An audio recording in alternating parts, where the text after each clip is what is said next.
यह कथा उस समय की है जब श्री राम ने वानर और भालुओं की सेना के साथ लंका पर हमला बोल दिया था। राम रावण युद्ध जारी था। लंकेश रावण को भगवान शिव और महाशक्ति का वरदान प्राप्त था। यही कारण है कि श्री राम के समस्त शस्त्र विफल हुए जा रहे थे।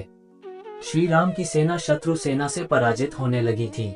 जहां शत्रु सेना का मनोबल एवं आत्मविश्वास बढ़ रहा था, वहीं श्री राम की सेना में हाहाकार मची थी। वानर सेना का मनोबल टूटने लगा था। मन में निराशा व्याप्त होने लगी थी। इन दृश्यों ने मर्यादा पुरुषोत्तम को निराशा के भंवर में डूबने उतराने की स्थिति में ला दिए थे। रावण भगवान शिव एवं मां शक्ति के वरदान से गर्वोन्मत्त हो रहा था। शाम हो चली थी। युद्ध समाप्त होने पर जहां राक्षसों की सेना में उत्साह व्याप्त था, वहीं वानर भालुओं की सेना में खिन्नता थी। वे मंद और थके हारे चल रहे थे। कोई निर्णय न निकलता देख निराश थे।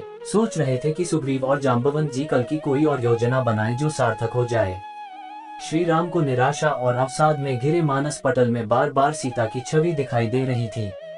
माँ सीता से जुड़ी पुरानी यादें, राजा जनक का उपवन, देवी सीता से प्रथम मिलन आदि श्री राम को व्यथित कर रहे थे। यद्यपि शिव धनुष तोड़ने की शक्ति की यादें श्री राम का उत्साह बढ़ाती थी, तथापि रावण पर शक्ति की कृपा देख श्री राम निराश हो गए थे। युद्ध से लौटकर श्री राम ने अपने दल में मंत्रणा करते हुए अपनी स्थिति स्पष्ट किया। श्री राम को चिंतित देख जामवंत जी आगे आए और उनका उत्साह बढ़ाते हुए कहा कि सेनापति, आपके मुखमंडल पर उदासी अच्छी नहीं लगती। आपके उदास होने से आपकी सेना का मनोबल टूटेगा। आप आगे बढ़िए, अंततः जीत आपकी ही होगी। जामवंत जी का वचन सुनकर श्री राम ने कहा कि मैं इसलिए चिंतित नहीं हूँ कि आज रावण का पलड़ा भारी पड़ा है, बल्कि मैं इसलिए चिंतित हूँ कि रावण अकेला नहीं है, उसका साथ स्वयं माँ दुर्गा दे रही है। अब मैं रावण से तो लड़ सकता हूँ, लेकिन देवी से कैसे लड़ूं? इस पर जामवंत जी ने कहा कि इसका मतलब है कि रावण ने शक्ति की आराधना की है।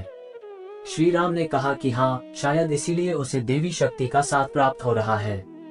तब जामवंत जी ने कहा कि हे राम, उसने शक्ति की आराधना की है तो आप भी आराधना का उत्तर आराधना से ही दीजिए और आप भी श्री लक्ष्मण जी को सेनापति बनाकर स्वयं शक्ति की आराधना कीजिए। जाम्बवंत जी का यह विचार सभी को पसंद आया। तब श्री राम ने देवी का ध्यान किया और महिषासुर मर्दनी की आराधना का संकल्प किया। इसी दौरान आश्विन माह की शुक्ल पक्ष की तिथियों अर्थात नवरात्र का समय भी चल रहा था। उन्होंने कहा कि माँ, मैं आपका संकेत समझ गया हूँ, अतः अब मैं आपकी आराधना करूँगा। श्री राम ने देवी के सभी स्वरूपों की आराधना और व्रत अनुष्ठान आरंभ किया। इस प्रकार श्री राम ने अपनी शक्ति पूजा शुरू कर दी। इसी कड़ी में एक दिन उन्होंने निश्चय किया कि वह देवी को 108 कमल पुष्प चढ़ाएंगे। इसके लिए श्री राम ने श्री हनुमान जी को 108 नील कमल लाने को कहा। मंत्रों के साथ श्री रामचंद्र जी एक एक कमल पुष्प माँ की चरणों में अर्पित करने लगे। इसी दौरान माँ दुर्गा ने श्री राम की परीक्षा लेने हेतु एक कमल पुष्प को छुपा दिया। 107 कमल पुष्प चढ़ाने के बाद एक कमल पुष्प कम होने पर अपनी पूजा को अपूर्ण होता देख उनके मन में विचार आया कि मेरी माता कौशल्या हमेशा मुझे राजीव लोचन कहकर पुकारती हैं, मुझे कमल नयन कहती हैं। अतः उन्होंने 108वें कमल पुष्प की जगह देवी को अपना एक नेत्र अर्पण करने का निर्णय ले लिया। इस संकल्प को पूरा करने के लिए जैसे ही श्री राम ने अपना धनुष बाण उठाया, देवी ने स्वयं प्रकट होकर श्री राम का हाथ पकड़ लिए। इस प्रकार श्री राम की शक्ति पूजा सफल हुई और मां दुर्गा ने उन्हें युद्ध में विजयी होने का वरदान दिया। अंततः विजयादशमी के दिन दुराचारी रावण का अंत हो गया और श्री राम को युद्ध में विजय प्राप्त हुआ।